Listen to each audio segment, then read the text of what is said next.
どっちで書いたか分かりますか？実はこれピッチャーが違うだけなんです。こんにちは、今村義則です。今回は純正ピッチャーとプロ用のピッチャーでラテアートにどんな違いが出るのかを徹底比較していきます。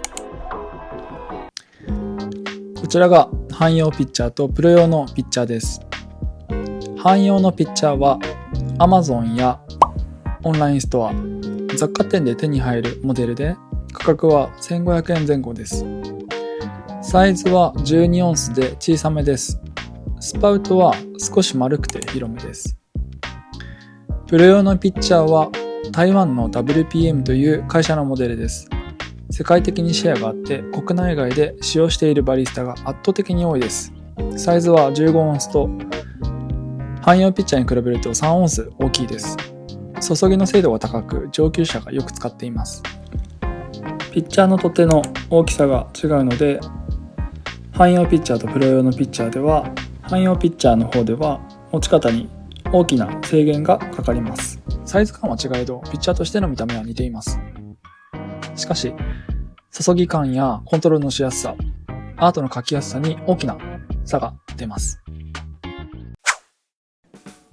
まずは汎用ピッチャーで基本のハートを描いてみます。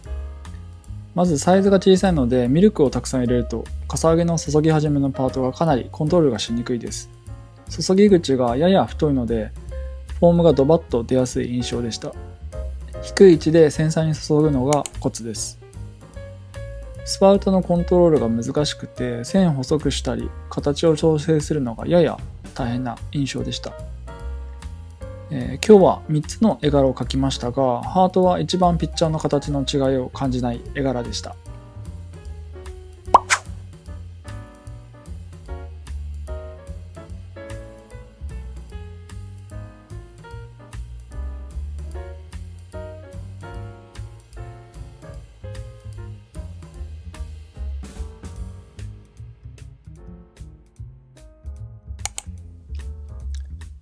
次はプロ用ピッチャーで同じようにハートを注いでみます。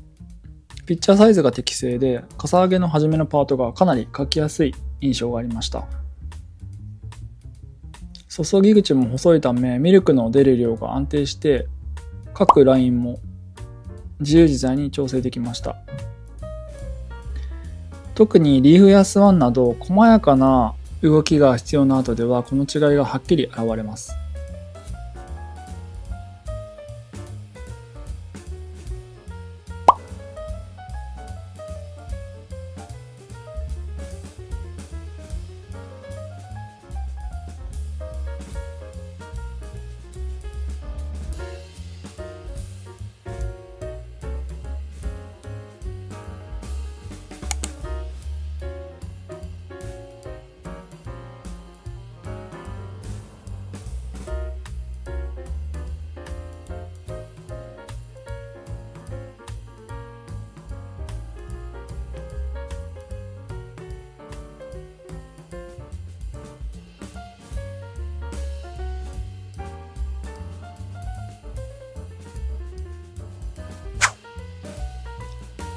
まずこちらが汎用ピッチャーで描いたリーフです。注ぎ口が少し太めでミルクの流れが広がりやすいため葉っぱのラインがやや滲んだり丸くぼやけた印象になりがちです。リズムよく振ろうとしてもミルクのコントロールが難しく葉の先端が潰れやすかったです。一方こちらがプロ用ピッチャーで描いたリーフ。注ぎ口がシャープなのでミルクの流れが細く均一に出て振りの強弱にもきれいに反応してくれます。そのおかげで葉っぱがくっきりと立ってラインの切れ味が際立っています。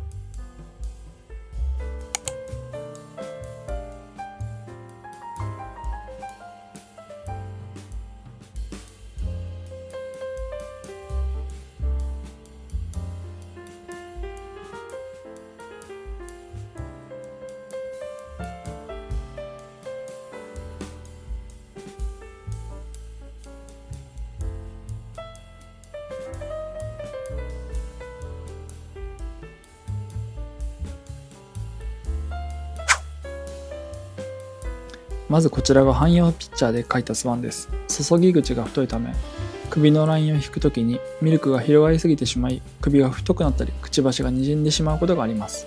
また曲線を描こうとしても細かい調整が難しく、首の滑らかさが出にくいのも特徴です。一方こちらがプロ用ピッチャーで描いたスワンです。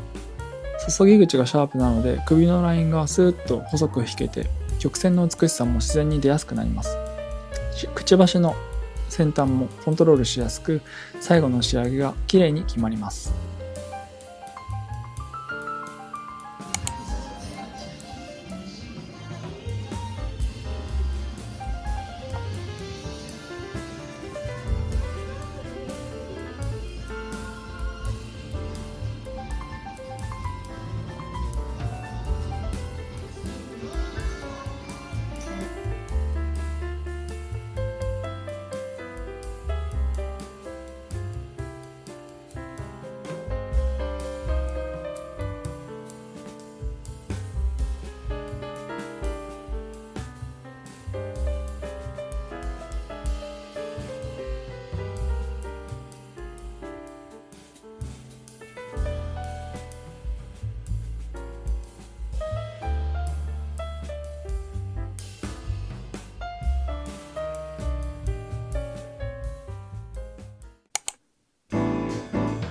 初心者の方にはまず汎用ピッチャーで両間隔とか注ぎの角度をつかむのがおすすめです。